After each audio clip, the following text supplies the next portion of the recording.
Hello, bread bakers. It's me, Ellen, your crazy, whatever, bread baker person.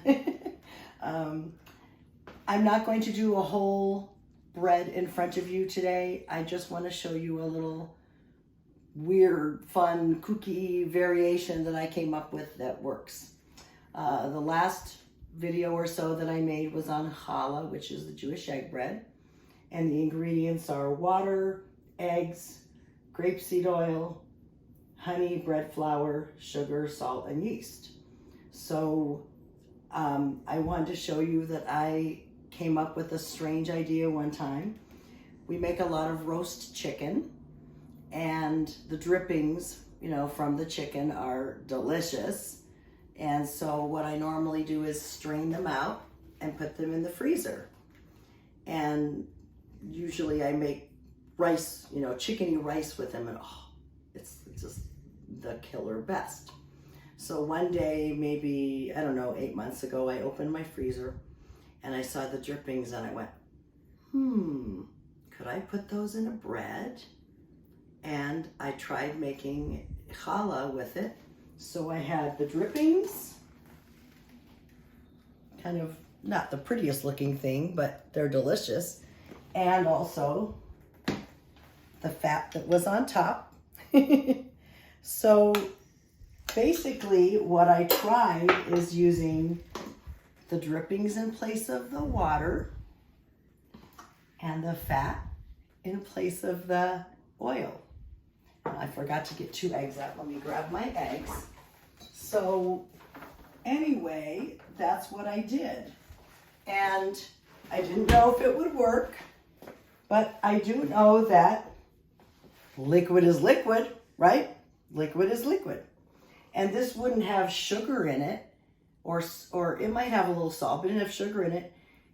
All I can tell you is I've done it 2 times, and both times it has turned out perfectly. It rose perfectly. It handled as far as the braiding of the challah goes, and the taste was not strong. Surprisingly, actually, I thought the taste would be stronger, but it was just a lovely chickeny tinged bread, and it was unbelievably yummy. My dad, my husband, and I all absolutely loved it. So that's just what I wanted to show you. So I'm going to start with, it says water, 200 grams. So what I'm going to do is just put in 200 grams. And this is kind of gelatinous, but it will melt down. So I'm just going to glump it in. And almost there. May have to make 2. Whoops. We'll get some out.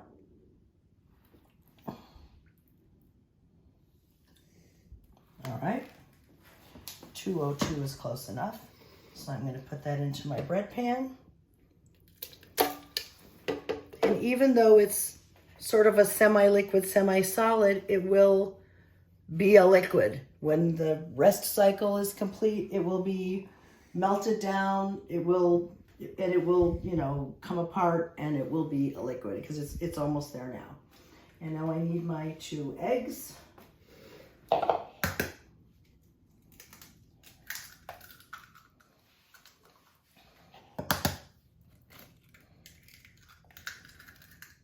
And I just rinse my hands off really fast. I lied to my husband, the videographer, telling him I wasn't going to move around. Sorry, Annie. I always beat the eggs. You don't have to beat them completely, but just enough to make sure the yolks aren't going to stay separate. Get those in there. And then I'm supposed to have 54 grams of the fat. So I will use this, zero it out.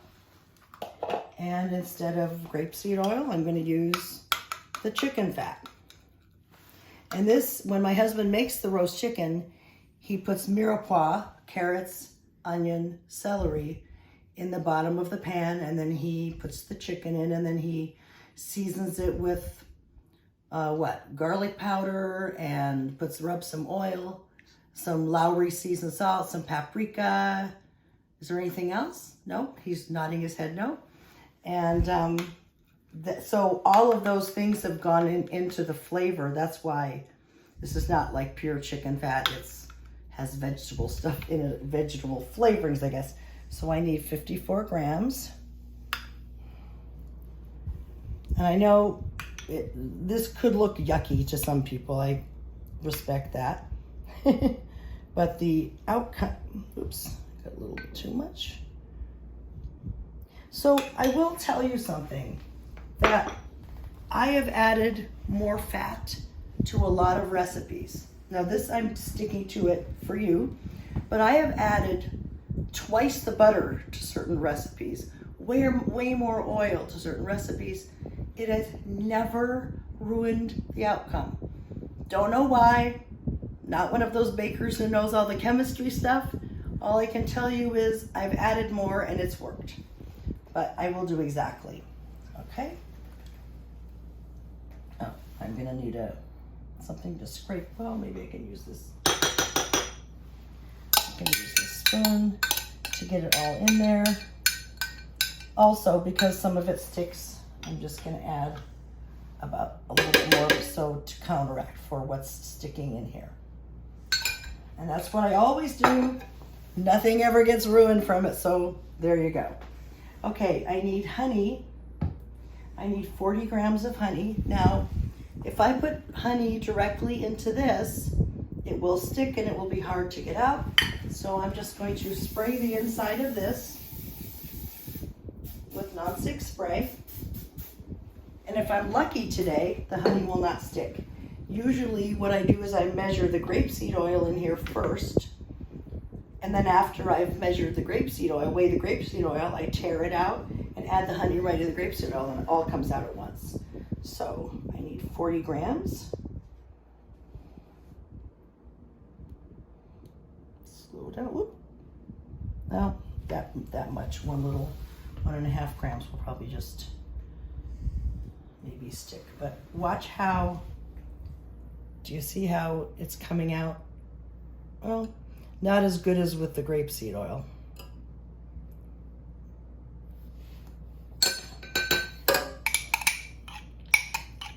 We'll call that good because there's a little bit extra. Okay, all right. So, goopy hands, I hate goopy hands. All right, and then from here on, I'm just going to add the bread flour, the sugar, the salt, and the yeast. You've all seen me do that before, so I'm not gonna bore you with those details, but I will show you the end result. I wish you could taste the end result. I just want to take a second to show you what the Chickeny Challah dough looks like. It's just maybe slightly more yellow than the usual, and it smells really good. More later. So the challah dough is out of the bread maker. I'm just, rolling it in flour so I can handle it. I don't have a videographer right now. So, but it smells chickeny, but not like strong, like you definitely smell it, but it's not, it's not gross. It's delicious. Anyway, I'll show you the finished product. It's just dough, just looks like dough, works like dough. It's not extra greasy. It's not much different, but it smells chickeny. So just to be a weirdo, I have a braid right here, a braid right there, and a fatter braid in the middle. Probably won't even look all that different. I don't know why, just sometimes I want to play and do something different. I'll show it to you when it's done, putting it in for final rise. So here's the Chickeny Challah.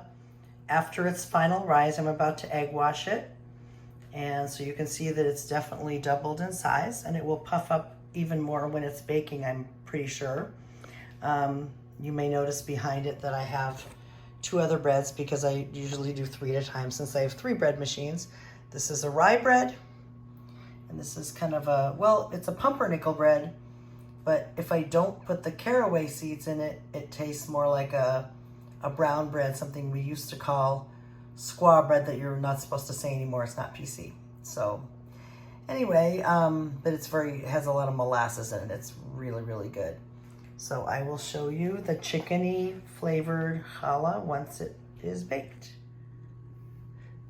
My husband, the cameraman, is not only a good cameraman, but he's a good eater. And I went and asked him, well, what would you like to be topped on a challah that it has chicken stuff in it? And I thought, well, paprika or something like that, because I don't want to put sesame seeds. And he goes, ooh, can we put tiny, tiny bits of onion and poppy seeds?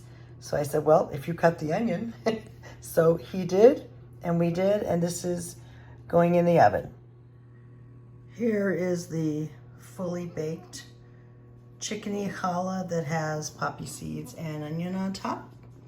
And now I'm going to take it out of the pan. I'll show you what that looks like. And the final product, chickeny challah with some purple onion and poppy seed on top. That's what it looks like from the side. You can see that it's like up to my thumb or higher. It's big fluffy sucker. And then since I showed you before, there's my pumpernickel and my rye bread. Hope you enjoy.